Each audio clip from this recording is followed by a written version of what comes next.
Hello guys, welcome back to another new video. This video I'll show how to change your view mode on your PC Windows 10. So guys, now I'm just click open a folder and I'm just created a new folder and line.ai. So if you want to this tutorial, so comment below.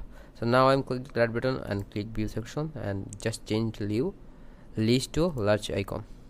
So now I hope you can understand. So this photos previews ready, and click again view and the extra large circle, okay, and click view and small, and this is not preview, just title, okay. Just click details and detail, click this is options and title or preview the same. So just I'm change content and content, this is the name type, file type and size.